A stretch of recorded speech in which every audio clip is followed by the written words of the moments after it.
Born on May 10, 1995, in Chicago, Illinois, young Pappy, whose real name was Shaquon Thomas, grew up on Chicago's North Side, a rough neighborhood.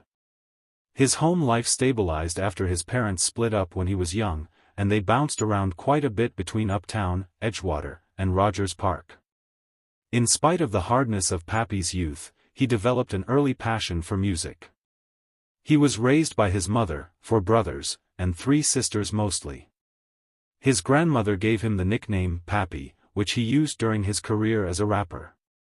Pappy read the dictionary to develop his vocabulary skills in rhyming when he was 4, demonstrating his love for words. Pappy started recording music and posting songs on YouTube at 12 years old at the prompting of his older brother, Bu, who was also a rapper. He quickly became popular based on his hidden talent and poetic ability. One of the most popular artists of Chicago's drill music scene, characterized by gritty realism and hard-hitting rhythms, was young Pappy. Selected from Chicago area artists like Chief Keef and Lil Durk, Pappy created a sound that blended high energy with graphic detail. His songs appealed to listeners who enjoyed his honesty and emotional depth because they were guaranteed to describe the violence and desperation of his world. Pappy was a member of the Gangster Disciples Gang, Insane Cutthroat Gangsters, PBG. His successful songs, such as Finito, Homicide, Killa, and Savages, addressed the fatal nature of street life and made him popular. Pappy was a great singer, but his existence ran deep on the streets. He joined a gang, and it resulted in a series of brutal fights and encounters with the police. He was a target and a figure among the Chicago drill crowd because of his role in the perpetual gang wars. Pappy became famous with some of the well-known shootings. One day, while walking with a photographer who was covering his mixtape cover, the photographer was gunned down in a drive-by shootout, which heightened tensions and put police scrutiny on Pappy and his crew. His music became part of his life because he was also fighting a war against other gangs that were rival gangs, something that he did not shy away from discussing in songs. Before his untimely death, young Pappy dodged multiple attempts on his life. Suffering from the mercy of a 2014 gunshot shooting that killed his friend Markeo Carr, Keo, was evidence of an ongoing threat to his existence.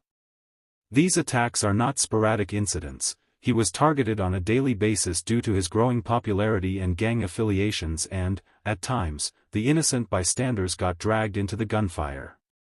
Young Pappy was killed by a gunshot on May 29, 2015, in Chicago when he was just 20 years old. He was shot along the 4800 block of North Kenmore Avenue. He was declared dead by Advocate Illinois Masonic Medical Center after being shot twice in the back. His street life and music came to an abrupt end as he was murdered a few days after uploading a music video in which he threatened a competing gang. In his short career, young Pappy had an influence on Chicago drill music and hip-hop.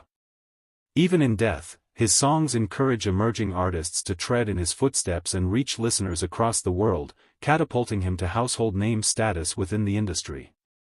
The legacy of Pappy is that of warning and motivation, reminding us of the dangers that young artists are exposed to in hostile climates as well as the potential for music to speak its rebellion. Despite young Pappy's untimely death, his discography features a decent number of records that remain popular in the drill world.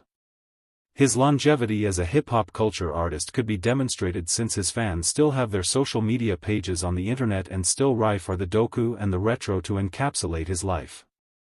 Young Pappy's life is an inspiring testament of talent, adversity, and infinite worth of original music. His work on Chicago drill as well as hip-hop as a genre continues to this day even as there was untimely death he received.